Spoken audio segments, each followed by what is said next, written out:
لە قەزای ڕانیا دیداری دەواازەی ڕاپەڕین بۆ پرسی ڕێفراندۆم لە نێوان کاراکردنەوەی پەرلەمان و سازانی نیشتیمانی بۆ چەند پەرلەمانتارێک و نوێنەری لایەنە سیاسیەکان بەڕێوەچوو.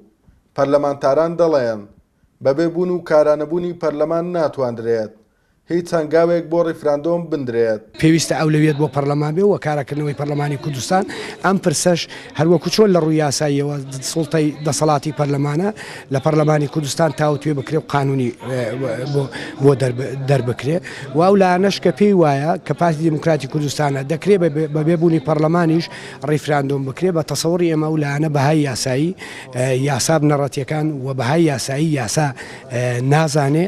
بەدڵنیایەوە پێویستی بە سازشی هەمەلایەنە هەیە لەلایەن تەرەفە سیاسیەکان و بەداخەوە نابێ پەرلەمانی کوردستان ببێ بە دەستکەوتی ئەم کۆناغا. ئەوایە ئێستا پەرلەمانی کوردستان لە ئەو جوهی نەشاط و چالاکی خۆی دابوایە کە ئەم هەموو کێشە سیاسی و یاسایی و ئابوووریانە هەیە لەبەرەوە ڕۆژێک زووتر پەرلەمانی کوردستان کارا بکرێتەوە لە خزمەتی میلەتایە و لە خزمەتی حیزبە سیاسەکانی شایە. لای خۆشەوە بەرپرسی میدیایی بزوتنەوەی گۆڕان بە کوردسات نیوزی ڕاگەیاند هەم ڕێکەوتنەکەیان لەگەڵ یەکێتی و هەم نەخشە ڕێگەکەی یەکێتی نیشتیمانی کوردستانیش داوای کاراکردنەوەی پەرلەمان دەکات.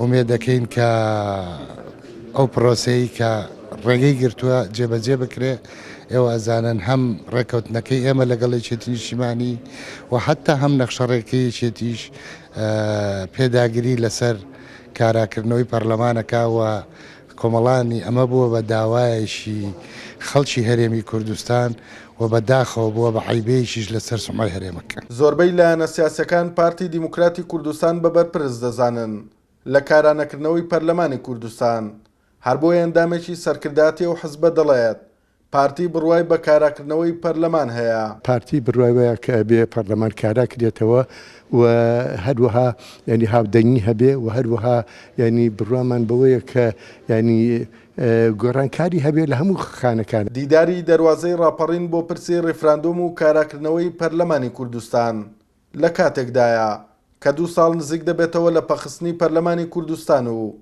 ئێستاش پرسی ڕێفراندۆم بووە بە باسی سەرەکی نێوان لایەنە سیاسەکان و زۆربەی لایەنەکان پێیان وایە بەبێ پەرلەمان ناتواندرێت هەنگاو بۆ پرسی ڕێفراندۆم بندرێت و هەندێک لایەنی تریش پێیان وایە بەبێ بوونی پەرلەمانیش ئەو هەنگاوە دەندرێت. توانە عومەر، کوردسات نیوز، ڕانیا.